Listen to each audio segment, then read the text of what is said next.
In a quiet town outside Denver, Colorado, a local pawn shop closed at midnight like it did every night. Something felt off. The door was slightly ajar. The lights were still on. And the faint hum of a backroom TV buzzed behind silence. But by morning, a gruesome discovery would stun the community: a body. A room full of blood, and a chilling 8-hour CCTV recording that captured a crime more twisted than anyone could have imagined. What she found shocked her. Panicked, breathing heavily. This is the story of Betrayal. A veteran with a nose for lies was assigned the case. Greed, and a murder meticulously recorded but never stopped. Welcome to Secrets of the Case. It was July 11th, a Monday morning. And every 30 minutes, he returned to the office, sometimes yelling, sometimes sitting, sometimes pacing. The most chilling moment?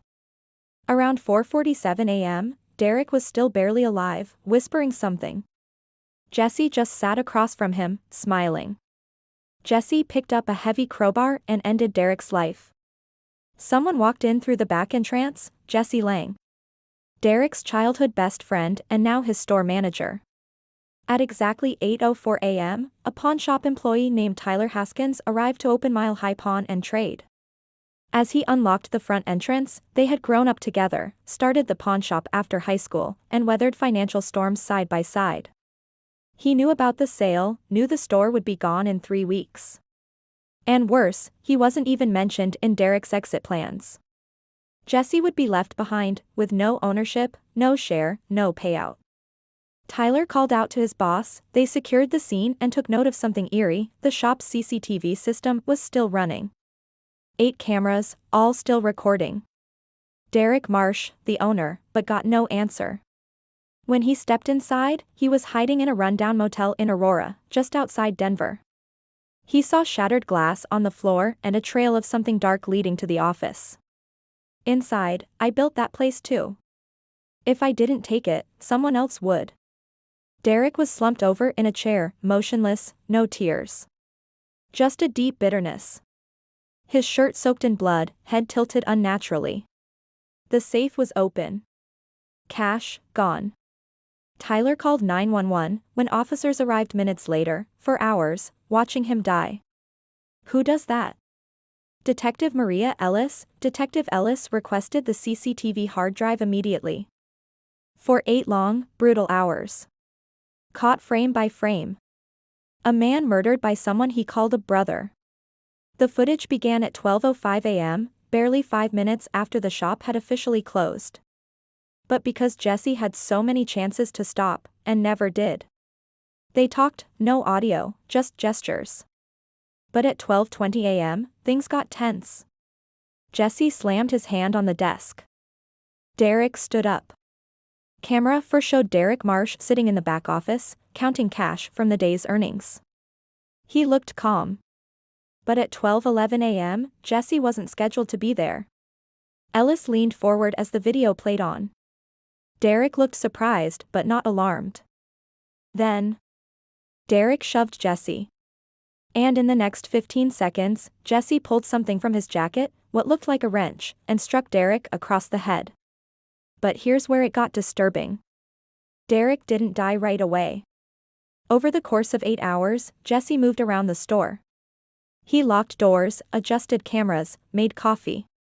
At one point, he even pointed a camera directly at Derek's face, as if mocking him. At 6:32 a.m., the final blow came. Then, he wiped the safe clean and vanished at 7:10 a.m., just minutes before Tyler arrived. It was all caught on camera. Start to finish. 8 hours of slow, cruel murder. Who was Jesse Lang? He wasn't just a manager. He was Derek's lifelong best friend, practically family. But things had changed in the last year. Derek was preparing to sell the shop and move to Arizona to start a new business. The paperwork was nearly done. What Derek didn't know was that Jesse had discovered the documents. In Jesse's mind, that wasn't just betrayal. It was robbery. But money wasn't the only fuel. Interviews revealed that Jesse was deeply in debt: loan sharks, gambling, and unpaid rent. He had reached a breaking point. And the final straw? A text message from Derek, just 24 hours before the murder, saying, "You'll be fine without the store, man. I'll send you something to help get by." No amount was mentioned. Just a vague promise. Jesse snapped. With the CCTV footage as airtight evidence, Jesse was located within 48 hours. When SWAT broke in, they found him with $26,000 in cash, a fake ID, and a one-way bus ticket to Las Vegas. In interrogation, Jesse was emotionless. Detective Ellis asked him, "Why didn't you just walk away?" He replied, "He owed me." He showed no remorse.